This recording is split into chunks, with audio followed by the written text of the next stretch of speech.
As we have shown you in previous videos, this is the Organized Change Strategy and Systems model. We have discussed framework questions and the choice of level. In this video, we will talk about implementation and evaluation of organizational change. As part of your planning and decision-making process, we suggest that you use our equation for success. This is a way of evaluating your potential implementation plans to see if they have all the parts necessary to increase the chances of completion. For organizational change to be successful, you need to be looking at 6 elements. The first is measurement. You must have a robust and clear measurement system, not only to be measuring the success of your implementation plan, but success of your organization. The second element is technique, that is, using the right level 1, 2, 3, and 4 that may be necessary and appropriate for you to do so to get the kind of effects you want. The third element is alignment, which is what we will talk about in a bit. The fourth element is control, that is, do you have sufficient power and techniques necessary to actually accomplish the tasks and plans that you have decided upon. Fifth element is focused persistence, that is, are you using good project management skills and techniques to develop and implement your plan. The sixth element is consensus, that is, to what degree do the stakeholders in your organization agree to your implementation plan, its goals, and its objectives. Measurement can be in 4 broad categories. The first is some kind of happiness index, such as subjective measures such as employee surveys, smiley face feedback on training, etc. The second is the completion of projects, that is, the organizations have projects related to organizational change and they have been successfully completed. The third is more objective, longer-term measures such as return on investment, reduction in turnover, and absenteeism. Fourth can be the corporate measures of success related to the balanced scorecard, such as return on equity and capital gains. It's important to realize what changes are made is just as important as how they are made. The graph gives you something of that idea.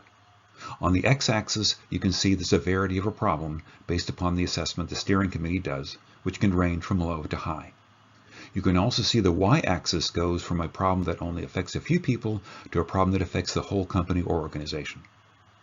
When a problem only affects a relatively few number of people and the severity of problem is relatively low, and there is relatively little urgent need for sudden change, incremental changes such as level 4 techniques can be used, just as hiring, firing, and implementing such systemic things as Six Sigma.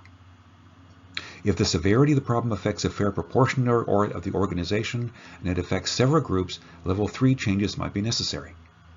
These level 3 changes might include restructuring, major policy changes, or significant changes to compensation systems. Based upon an assessment, if the severity of a problem is high and it affects most of the organization, level 1 and level 2 changes might be necessary. As we have talked about before, these levels 1 and 2 are in the realm of redefining a mission, conducting a SWOT analysis, mergers, acquisitions, divestments, and significant outsourcing of non-core capabilities. This may also include the use of scenario planning that may put the current function or purpose of the organization to question, depending upon which scenario occurs. Let's elaborate here on the element of alignment. There has been much discussion in organizational change about how all parts of the organization must be aligned. Here, I'm more specific about what that might mean. The plan of action, organizational systems such as structure, information, work process, and employee selection, the change you are putting in place, and the business situations and goals all need to be reinforcing each other and pointed in the same direction. It is simply not enough for you to try to persuade people with a PowerPoint presentation that whatever change you are contemplating is important and they need to follow along. To be successful, alignment needs to be much deeper than that. Another element is control. Control can be categorized into those things you can control and those things that are outside of your control. You can also look at who is affected by what you are trying to accomplish. If you have full control and the effects of what you want to accomplish are just inside your organization, this is a good thing.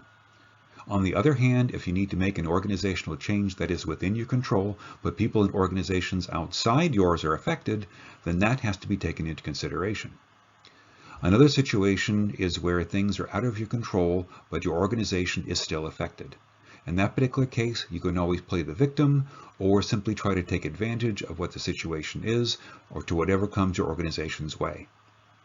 There may also be other aspects where you can control events, however, is that there is no need to be doing so, or that no one is affected by that. In that particular case, that is wasted effort.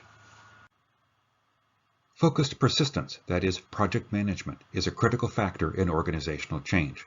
To some extent, organizational change is a project like any other project. There are tasks to be done, deadlines to be met, resources to be assigned, and project progress monitored.